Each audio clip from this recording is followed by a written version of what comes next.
Para o painel Desafios para a Internacionalização de Produtos e Serviços, convidamos ao palco o diretor de Vendas e Marketing da Compact, Guilherme Poletti, e diretor da GoImage, Christian de Lima.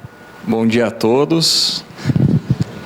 Agradecer mais uma vez o convite da SIC e da Unumundo por estar aqui presente. Então, meu nome é Guilherme Poletti, eu sou diretor da Compact, é uma empresa daqui de Caxias, bem rapidamente, é uma empresa já exposta ao mercado internacional desde 1990 através dos seus clientes.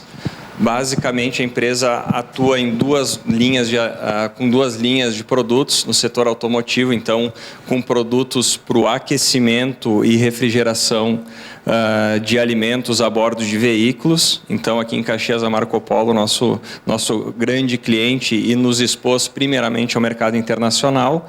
Então, geladeiras, fornos, produtos que você não vê nem aqui no Brasil, inclusive alguns com patentes requeridas aí que estão trabalhando aí desde a América Latina, África, Europa e pouquinha coisa na Ásia. E uma linha de produtos para gastronomia, também essa mais recente.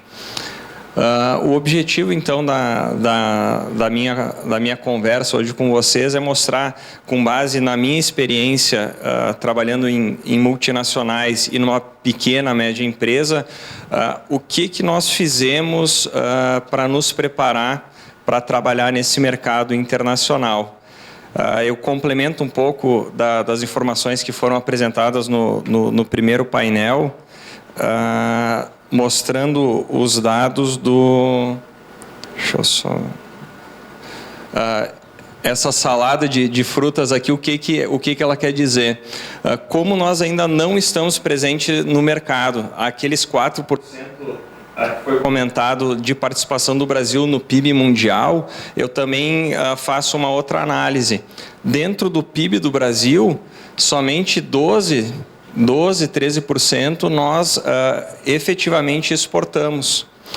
Nós estamos muito abaixo de uma média da América Latina, que ela gira na faixa dos 23%, 24%. Se você pegar a média Europa, ela está acima de 40%. Nós temos países como o Paraguai também nessa mesma faixa, países com a Alemanha na mesma faixa. Então, o Brasil ele é um país que exporta muito pouco. E daquilo que exporta, a grande maioria são commodities. Se você começar a detalhar esses números, você vai ver que pequenas e médias empresas, falando de pequenas e médias empresas, são empresas que têm até 250 funcionários, ou seja, não são empresas tão pequenas assim. Se nós fizermos esse corte, dentro desses 12% aqui do Brasil, não chega a 6% a participação do valor exportado de pequenas e médias empresas, ou seja, empresas até 250 funcionários da nossa matriz exportadora não participam com 6%. Ou seja, olha o potencial que nós temos para trabalhar. Em países como, por exemplo, Estados Unidos, e esse valor ele já chega na faixa de 32%, 33%. Alguns outros países europeus com uma cultura similar à da nossa região, por exemplo, Itália, esse valor ele já chega na faixa dos 50%. A Alemanha é até um pouco maior. Ou seja, nós temos uma quantidade grande de CNPJs até 250 funcionários, mas uma baixa exposição ao mercado internacional. Então, realmente, nós temos um potencial muito grande, que às vezes a gente pensa, poxa, exportação é um ônibus da Marco Polo, é uma carreta da Randon, é a IVA trabalhando no mercado internacional. Essas são empresas que já têm os canais definidos e já fazem isso há bastante tempo e têm uma participação muito grande. E assim mesmo, da nossa balança, o que ainda mais movimenta ainda são commodities. É muito comum você ter em países como Itália, Alemanha, uma empresa lá com 5, 10, 15 funcionários, onde ela é hiper especialista num produto. E eu tenho fornecedores, empresas italianas que são empresas centenárias, elas exportam 80%, 90% daquilo que produzem, mas elas são hiper especialistas naquilo que elas fazem, ou seja, aquela exposição ao mercado internacional fez com que a empresa ela seja competitiva, fez com que a empresa ela esteja apta a estar nesses mercados. O que eu gosto também de trocar bastante informação com quem a gente vai conversando, beleza, nós temos esse potencial enorme para trabalhar no mercado externo, as grandes empresas já estão estabelecidas, já têm os seus canais. Beleza, Guilherme, vamos começar a exportar. O que será que eu preciso fazer para começar a exportar? O Marcos, depois ele vai comentar mais especificamente o passo a passo no e-commerce. Eu trago aqui algumas reflexões que nós fizemos na empresa a nível estratégico, que foram alguns desafios que nos propiciaram a entrar em alguns mercados de forma mais consistente. O pensar em exportação por meio digital, assim como no meio offline, ele não é alguma coisa que eu tenho que pensar, opa, vou começar agora, fiz o meu planejamento, em janeiro eu estou exportando. Não é assim que funciona. Nós precisamos pensar em ações para 3, 5, 10 anos na frente.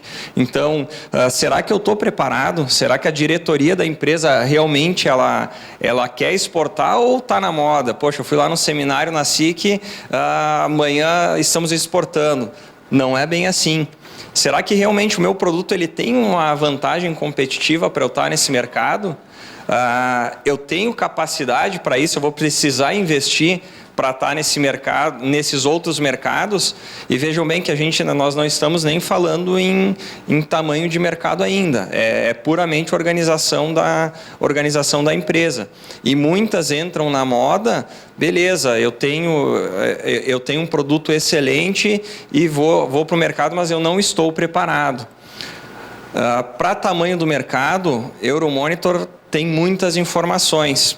Existem N outras fontes, algumas delas gratuitas, eu até menciono na apresentação, e algumas delas pagas, onde eu sei o meu produto, eu tenho a NCM, a partida dele, com essa informação é a base para você começar a navegar. Beleza. Eu consigo, com base nessa informação e com base em algumas fontes, e eu gostaria aqui de destacar um trabalho muito legal do Sport RS, também é um trabalho gratuito que faz com base nas informações das empresas de vocês. Vocês conseguem ter estudos de mercado bastante coesos para dimensionar aonde vocês vão ser competitivos, aonde realmente estão consumindo os produtos de vocês. Trademap, Alice Web, então tem muita fonte de informação que com base, simplesmente, eu pego aquela minha classificação fiscal, que está na minha nota fiscal, eu consigo ver quais são os principais mercados que eu posso atuar. Algumas fontes pagas, você consegue chegar ao nível de detalhamento das empresas que importam daquele mercado. E uma coisa muito legal que nós conseguimos ver é que o cross-border, online, a venda através do e-commerce, ela vem crescendo nessa participação.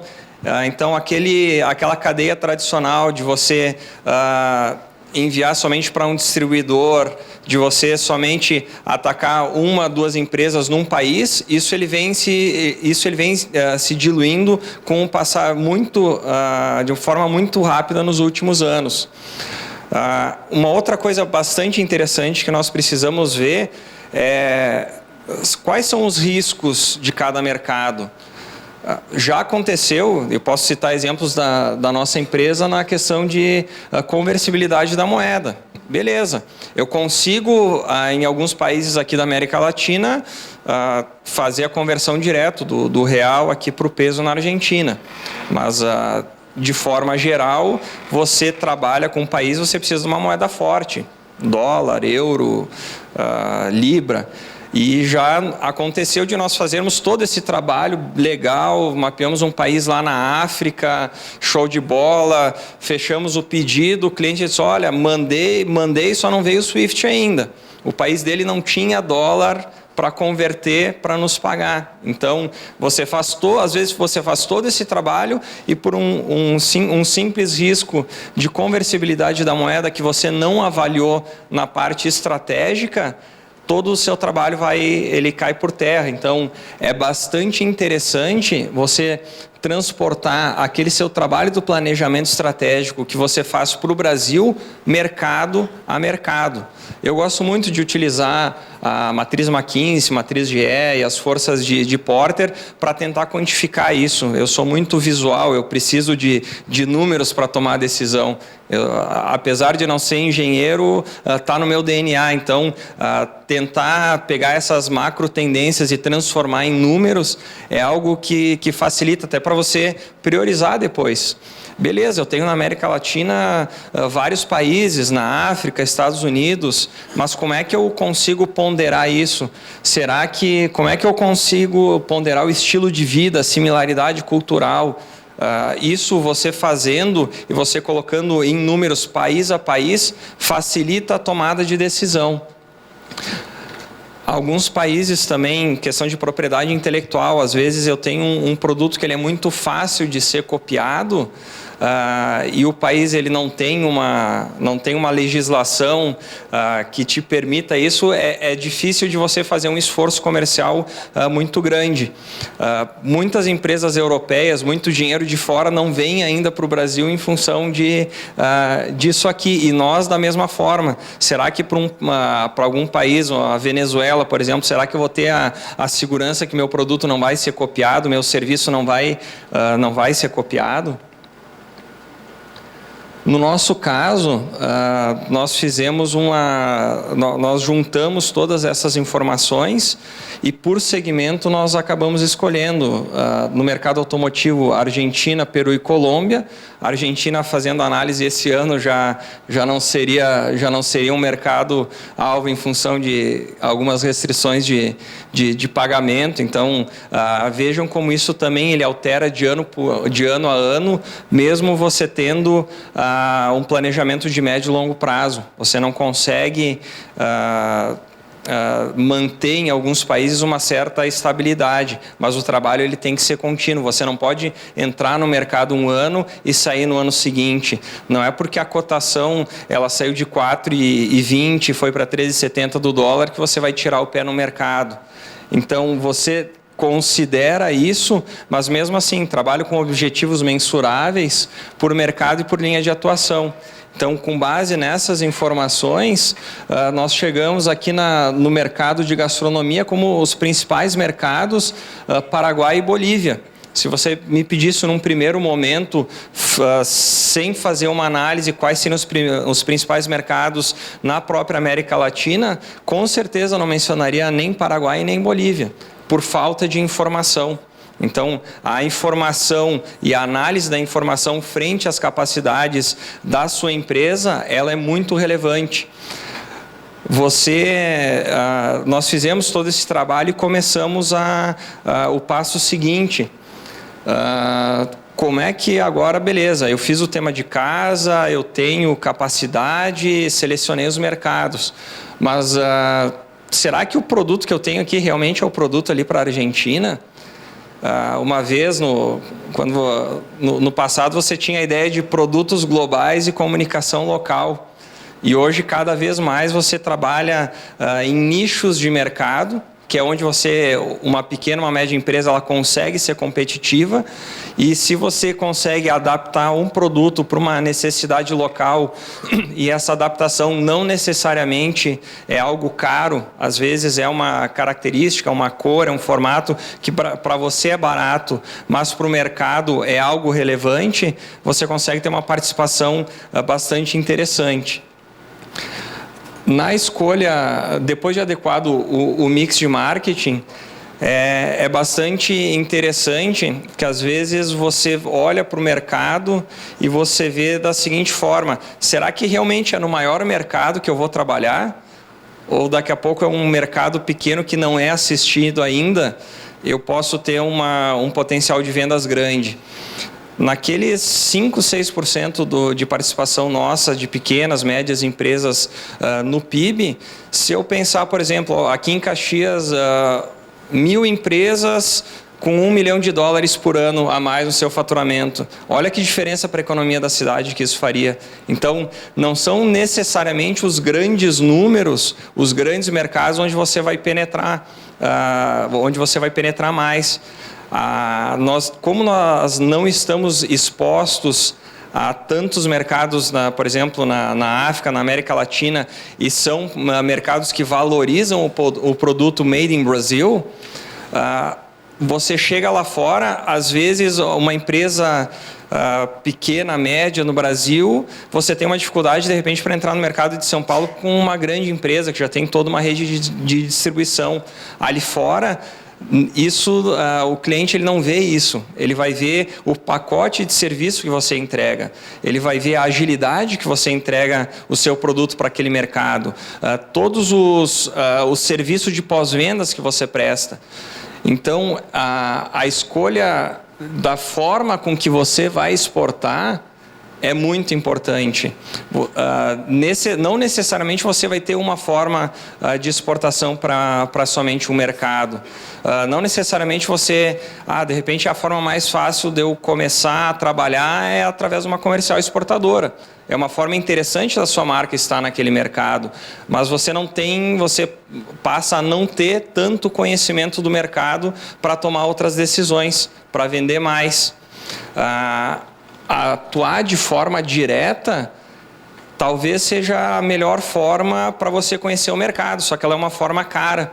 Então, aí que o e-commerce entra como um grande parceiro para você atuar nesses mercados. Então, necessariamente você vai ter que definir estratégias de distribuição, você não pode matar um parceiro local, você vai ter que trabalhar com um parceiro que tem um alinhamento estratégico também com a sua empresa, que seja com um tamanho adequado à sua empresa. Daqui a pouco você é uma empresa, ele é muito grande, você é muito pequeno, ou o contrário, e você não vai ter uma relevância para esse parceiro. Então, esse alinhamento é bastante importante. E outra que o e-commerce ele tem uma vantagem muito grande é na questão da cobertura geográfica. Hoje eu posso ter um distribuidor no Paraguai, na Bolívia, que de repente ele vai ficar localizado somente em uma ou duas regiões. O e-commerce, se você trabalha bem com um parceiro de logística, você tem cobertura em todo o mercado. Então, às vezes você pensa em trabalhar algum país, México, Estados Unidos, e você pensa somente nas principais concentrações de renda, de PIB. Vou vender para o Brasil, eu vendo para São Paulo. Eu vou vender para a Bolívia, eu vendo para Santa Cruz de la Sierra, por exemplo. Só que o país ele é muito mais do que isso.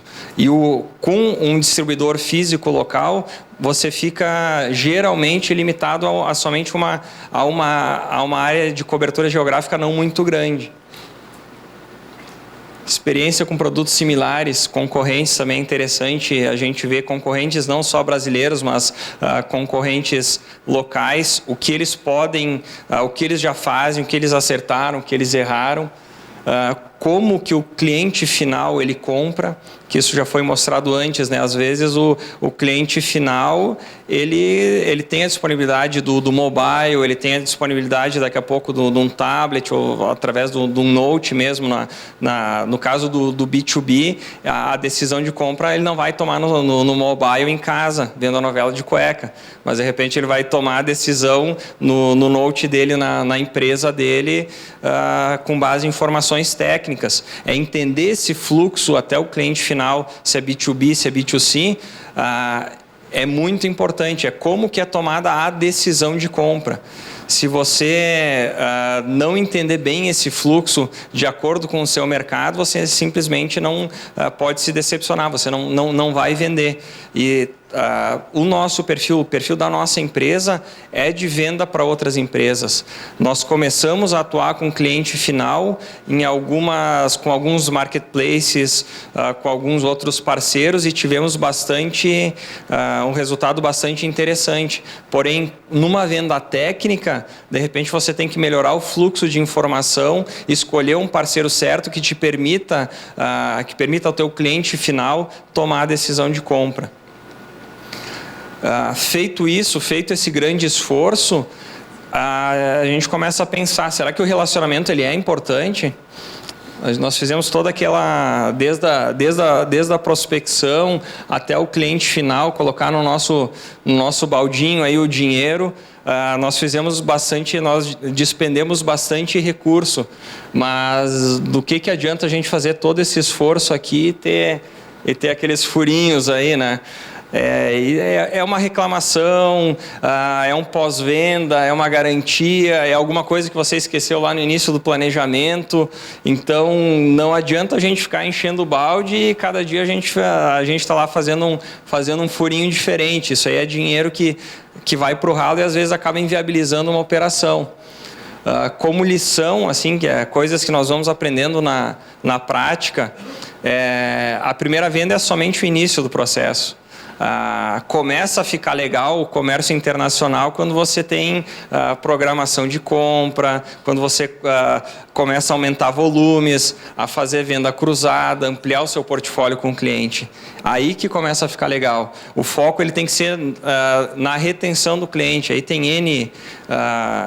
tem várias bibliografias que dizem que depois que você conquista ele, é muito mais fácil, você despende muito menos esforço e recursos retendo ele do que tentando vender para outro. E principalmente entender as dores de cada cliente, solucionar isso de forma muito rápida. Às vezes é uma coisinha besta, às vezes é uma identificação numa embalagem, é um manual que não tem alguma coisa, uma característica básica do produto que para ele incomoda, e na medida que alguém resolver isso, ele vai para o seu concorrente. Então, da minha explanação, do meu tempo é isso. Aqui estão os meus contatos e depois nós ficamos à disposição. Obrigado a todos.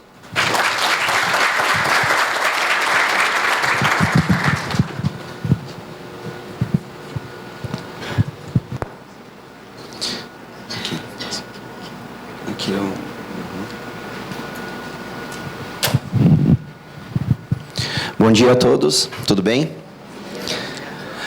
Meu nome é Christian, eu sou um dos sócios da GoImage e agradeço de antemão ao Marcos e à SIC, né, pela oportunidade. O que é muito curioso, né, porque quando fui convidado, o Marcos me disse: Christian, a gente vai promover o 17º Seminário de Internacionalização e eu gostaria que tu participasse. E eu disse: perfeito, a gente está iniciando esse processo de exportação. E ele disse: não, mas é como palestrante. Eu disse: bateu a cabeça? Né? Só pode. Porque como que a gente, né, que está iniciando com esse processo, né, vai poder, de certa forma, ensinar, né, alguma coisa aqui. Mas ele disse: não, é importante que vocês coloquem a dificuldade, os acertos, os erros, nesse período de 1 ano e meio, mais ou menos, onde nós iniciamos com esse processo de exportação. A GoImage, ela é uma empresa do setor fotográfico, né? Nós trabalhamos com serviços de impressão para fotógrafos e eles enviam as imagens através do nosso site e a gente devolve um produto. É meio louco, né? A gente faz serviço ou produto. A gente faz álbuns por demanda. Então, nada mais lógico do que eu imprimir um álbum exatamente para quem precisa desse álbum. Eu não vou comprar um álbum de um casamento, por exemplo, de uma pessoa que eu não conheço. Então, isso é um serviço personalizado. Nós temos a nossa matriz aqui em Caxias do Sul. Temos centros de distribuição em Porto Alegre, Pelotas, São Paulo, mais recentemente no Rio de Janeiro e em Recife. E nós estamos com por volta de 62 pessoas envolvidas no processo todo, entre funcionários, sócios e alguns terceirizados. Nós mudamos recentemente, mais precisamente em maio, para essa sede, que fica em frente à Cassol, na verdade, do outro lado ali da RS, próximo à base dos Correios. É uma base de 2.500 metros quadrados, então é um processo que esse ano nos deixou bem feliz. Aqui tem o processo, uma parte do processo produtivo, né? Aqui um pouco do nosso showroom. Eu estou mostrando um pouquinho disso para vocês entenderem o que de fato a gente faz, porque é um pouco diferente aqui do que a maioria das pessoas tem feito, acredito que no dia de hoje, né? Serviços. O que a gente entrega? Então, o fotógrafo envia as fotos e a gente devolve com esses produtos que são seriados, mas cada produto é um diferente do outro devido às fotografias. Então, são álbuns basicamente para crianças, recém-nascidos. Tem a parte de casamento também. Aqui é o nosso site, então nós somos de fato um e-commerce, né? O fotógrafo, ele se cadastra e ele pode, através aí, do site, fazer o envio, né, das fotos e a diagramação do produto. Aqui tem um software rápido, até nem sei se vai rodar. Tá rodando. Então, só para vocês entenderem um pouquinho de como funciona a personalização do produto que o fotógrafo escolheu previamente. Essa aplicação a gente não tem mobile ainda, é um processo que a gente está buscando, nós estamos desenvolvendo, porque isso faz parte de uma estratégia um pouco maior. Como eu comentei, nós hoje atendemos o fotógrafo, é um B2B, basicamente. Mas o nosso processo é ir para a parte de B2C, ou seja, para o fotógrafo entusiasta, né? Basicamente o fotógrafo amador. Mas e aí, como é que começou a exportação? Em 2015, vocês foram pegos pela crise em 2015? Alguém foi pego? Ninguém, né? Bom, 2015 e 2016 a gente estava num processo de reestruturação da empresa. Então, nós adquirimos o nosso ERP, né, para nosso ERP que de fato funciona, né? Outros, né? Tem a Amanda e o meu sócio Rafael que estão aqui na plateia, e eles sabem de todo o processo que a gente passou em função disso. E a gente olhou para esse gráfico aqui, só para vocês entenderem um pouquinho melhor.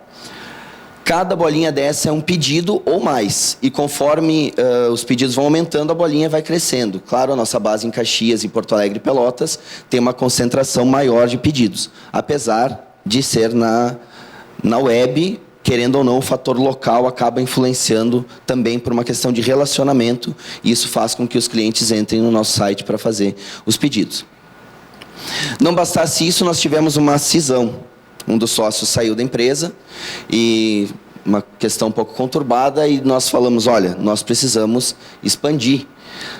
Nós havíamos falado aqui de 96% do mercado global, né? Que 4% fica no Brasil, nós não conseguíamos nem os 4%. Então, a partir de 2017, nós começamos a pulverizar os pedidos no Brasil. E agora, em 2018, nós estamos com esse gráfico aqui. E o nosso objetivo queremos encher de pedidos aqui, ó. E por isso veio o desejo de começar a exportar. E aí eu perguntei para o Marcos, tem players maiores do que nós que não fazem exportação. E ele disse, olha, às vezes porque não tiveram, não quiseram, não souberam, não tiveram a intenção de fazer. Isso é uma boa análise. Talvez a gente tenha que desafiar, cruzar de fato a fronteira e começar a fazer esse processo todo. Como é que a gente pensou em começar a fazer o processo de exportação? Nós temos alguns conceitos na empresa e um deles é o MVP. O que é minimamente viável para nós começarmos a fazer um processo? Isso é um conceito mais voltado para a parte de startups, mas que para nós, no nosso negócio, funciona bem. Então, o que nós precisamos fazer de início? Primeiro, site traduzido para espanhol, porque o nosso objetivo é atingir, primeiramente, Paraguai, Argentina e Uruguai, que são os países mais próximos, e a gente pensou, poxa, Se nós tem clientes lá do Acre, do Amazonas, que fazem pedidos conosco, por que a gente não pode atender os nossos vizinhos aqui? Mal a gente sabia que isso seria um pouco mais complexo, mas, enfim.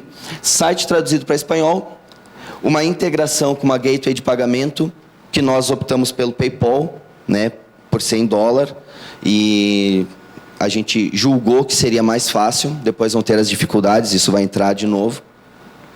Nós já temos uma equipe de TI, nós somos, tem 3 pessoas trabalhando na parte de TI, sendo 2 desenvolvedores e um que cuida da parte de infraestrutura e segurança dos dados. E nós optamos pelo sistema logístico Correio, Exporta Fácil, que não é tão fácil assim.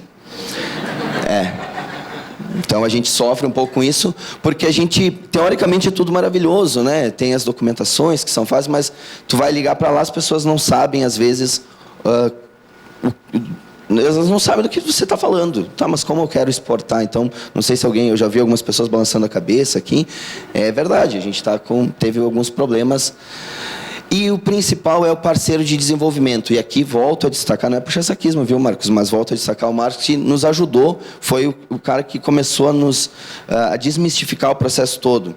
Dentre eles, tem um outro fotógrafo que é muito parceiro nosso, que é o Lucas Lermen, e ele começou com o processo de fazer eventos em outros países, então ele também nos ajudou e está nos ajudando nesse processo. E mais recentemente nós temos não é um representante, mas é uma pessoa que está conseguindo divulgar nossa marca no Paraguai. Isso a gente já percebe que está tendo um retorno. Então, participamos em 2017 e 2018 do Congresso Paraguai. Foi o primeiro congresso que teve no Paraguai, e o Congresso Uruguai esse ano também. Na Argentina, ainda não tivemos nenhum congresso. Possivelmente a gente possa vir a desenvolver alguma coisa lá. Dificuldades. Bom, fator logístico. Como eu já comentei, por que a gente optou pelo Correio? Só para vocês entenderem melhor. Porque o Correio disponibiliza algumas integrações onde o nosso setor de TI pôde integrar, e aí isso ficaria facilitado para os clientes poderem fazer a cotação do frete de forma automática e online. Porque, segundo algumas pesquisas que eu fiz, tinha toda uma situação de fechar a carga e para depois fazer o câmbio. Isso para nós é muito complexo e não faz muito sentido dentro do nosso negócio. Ressalto que eu estou falando da nossa verdade, da verdade GoImage, né? A gente ainda está num processo de aprendizado, então acredito que hoje também a gente vai acabar aprendendo muita coisa aqui. A documentação, quando não utilizamos em alguns momentos o Correio, ela foi um pouco complexa para que a gente pudesse preencher. Então, a gente, por falta de experiência mesmo, a gente ainda não estava, né, tão acostumado com esse tipo de situação. E o fator logístico é preponderante para o nosso negócio, porque o fotógrafo, por natureza, ele é um ser desorganizado. Tem algum fotógrafo aqui? Não, né? Graças a Deus.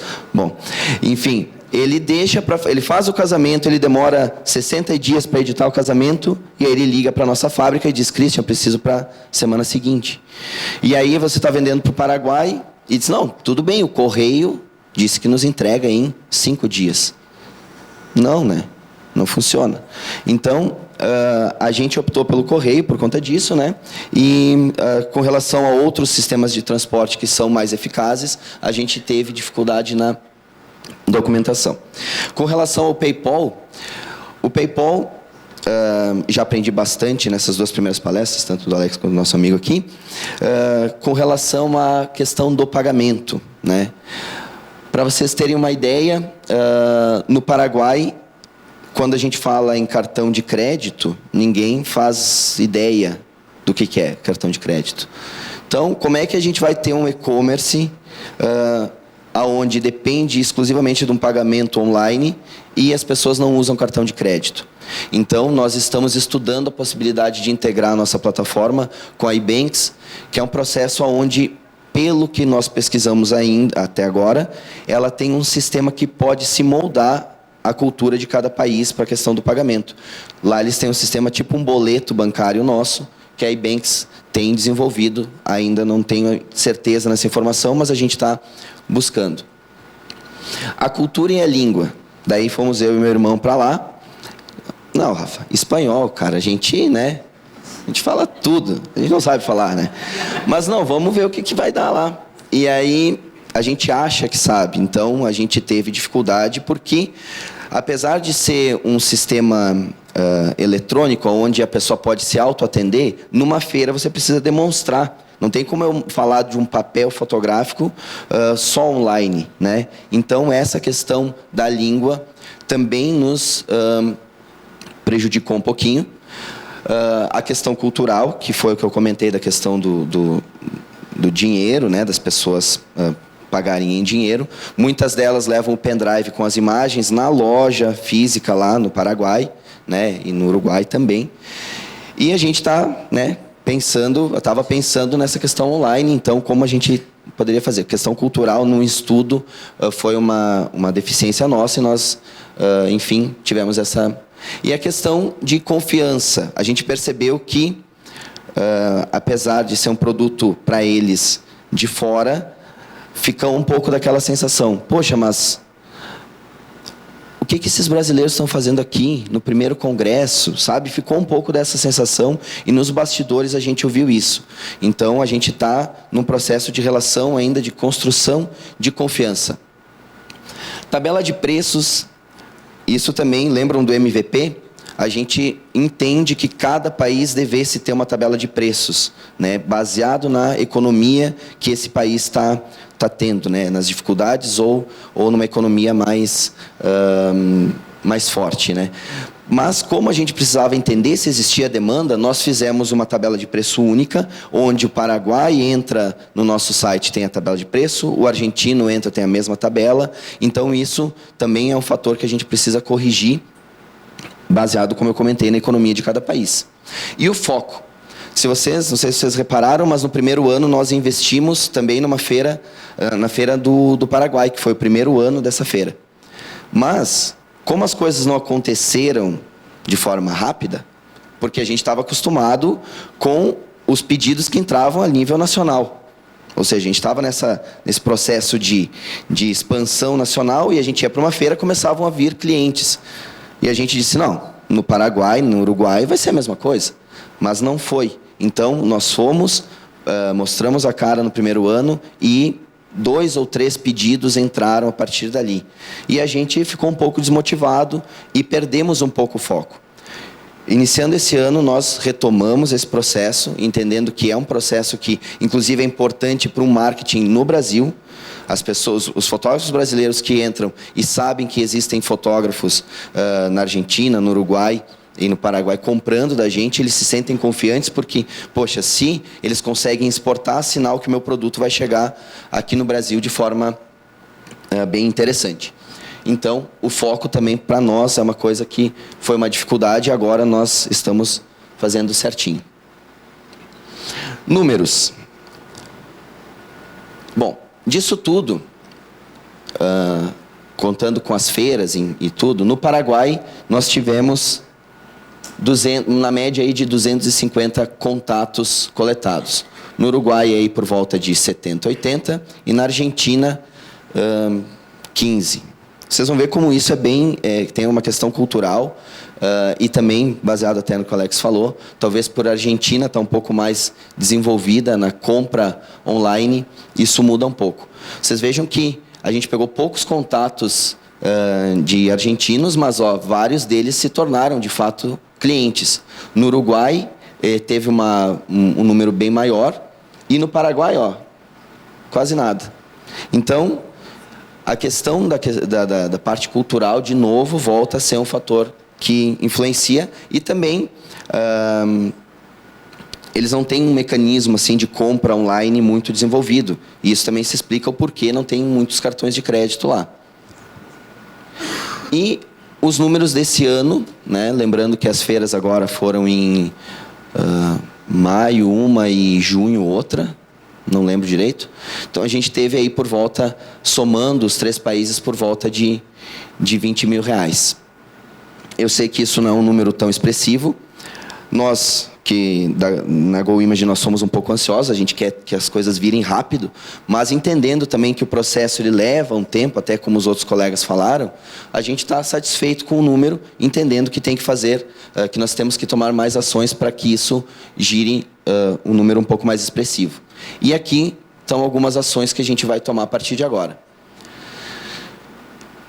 Nós implementamos há um ano, mais ou menos, o sistema de inbound marketing. Não sei se vocês alguém conhece, mas para nós tem funcionado bem. E o principal objetivo, por isso que eu trouxe os contatos lá no slide anterior, é o aquecimento dessa base de contatos. Então, nós temos toda uma estrutura de aquecimento dessa base com conteúdos de relevância para que esses fotógrafos continuem interagindo com a gente. Por isso, nós montamos um blog chamado OnStage. Ele é oriundo de um evento que nós fazemos todos os anos aqui na Serra para fotógrafos. Vem mais de 600 fotógrafos, que ocorreu agora em maio também, ali no Intercity. Então, através do GoImage OnStage, que é um evento que nós fazemos, nós montamos o blog OnStage com o intuito de levar conhecimento e criar conteúdos de relevância. E nós temos parceiros que fazem esse processo todo. Um sistema de Customer Success com fluência na língua, né? Para que já que a gente errou indo lá sem falar, agora nós temos uma pessoa que fala muito bem espanhol e ela pega os contatos e começa a aquecer e começa a conversar com esses contatos, instruindo como fazer o pedido online no nosso site. E, junto com isso, criação de vídeos, pois como eu comentei, eles não têm esse desenvolvimento ainda, né? Essa cultura dessa compra online, principalmente em sites de fotografia. Então, vídeos em espanhol estão sendo criados no nosso setor de marketing para que a gente possa fazer com que as ações, né, e esses números coletados possam gerar, de fato, um faturamento. Bom, para finalizar, eu quero dizer que a gente está ainda, né, nesse processo de aprendizado. Né, estamos aprendendo, mas que também não é um bicho de 7 cabeças. Se tem alguém aqui na plateia que está pensando, está cogitando exportar, é um processo que demanda um pouco de tempo, demanda investimento, sim, não é de uma hora para outra, mas que é possível. Se até uma empresa que exporta serviços de fotografia, né, hoje até as pessoas me perguntam, mas as pessoas imprimem fotos ainda? Sim, imprimem. Inclusive, nós estivemos só a título de contar esse caso mesmo, nós estivemos na Suíça há uns 3 meses atrás e nós visitamos uma empresa lá que faz por volta de 6 milhões de livros, um diferente do outro, por ano. Isso tudo para o consumidor final. Então, a cultura lá mobile também ela tá desenvolvida.